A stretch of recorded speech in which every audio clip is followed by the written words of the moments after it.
Vous écoutez Tété raconte.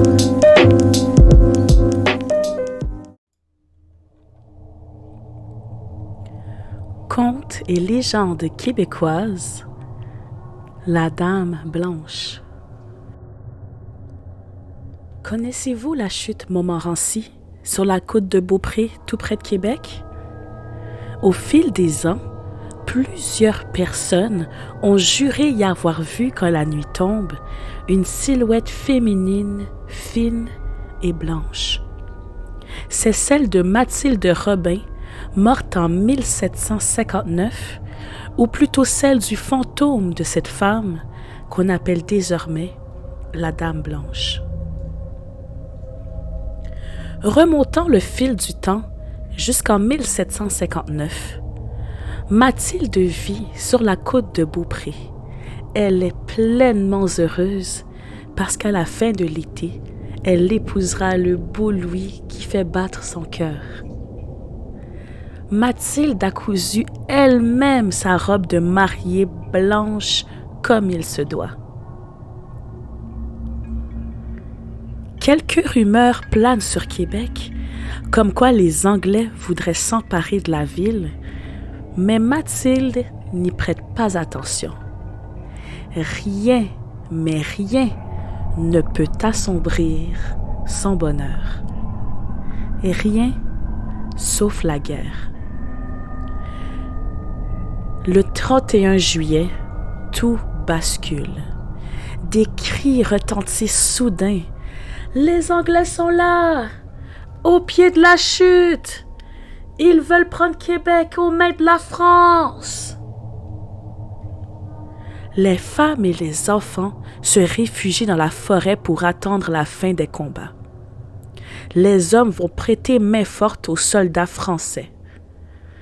Et le courageux Louis embrasse Mathilde et lui promet de revenir rapidement. La bataille de la chute Montmorency dure quelques jours.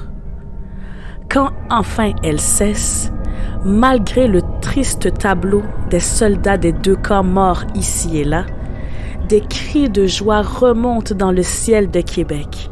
Les Français ont gagné! Victoire! Les hommes regagnent la forêt pour retrouver leurs proches. Le cœur serré, Mathilde attend. Louis ne revient pas. Presque tous sont de retour maintenant et Mathilde attend encore et encore.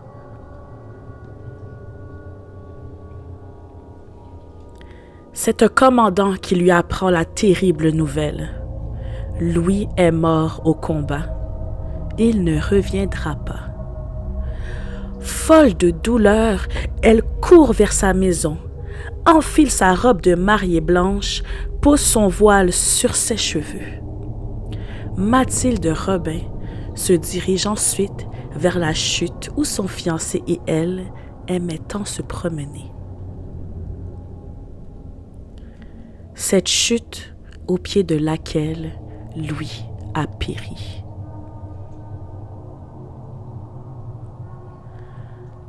La lune éclaire sa silhouette fragile. Mathilde ouvre largement les bras en croix.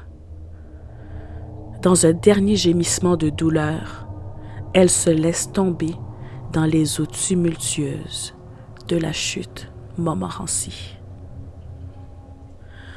On dit aussi que son voile fut emporté par le vent et qu'il se déposa sur les rochers. Quand les gens de la côte de Beaupré passèrent devant le lendemain, une nouvelle cascade était apparue. On l'appela le voile de la mariée. Elle est toujours là, juste à gauche de la première chute. Aujourd'hui, 2 siècles et demi plus tard, si vous passez par la chute Montmorency la nuit, vous apercevrez sans doute une frêle jeune fille vêtue d'une longue robe blanche. C'est le fantôme de Mathilde, la Dame Blanche, Il arrive même qu'on l'entende gémir jusque sur l'île d'Orléans. Si vous la voyez, ne l'approchez pas trop. On raconte que tous ceux qui ont tenté de toucher à la robe de la belle Mathilde ont connu une mort brutale quelques jours plus tard.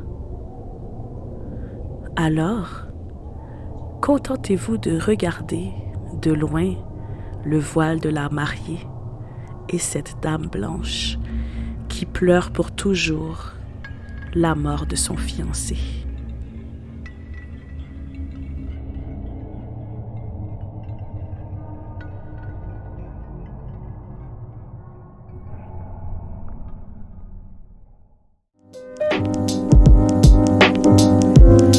Merci de m'avoir écouté raconter. Abonne-toi pour encore plus d'histoires, de contes et de légendes.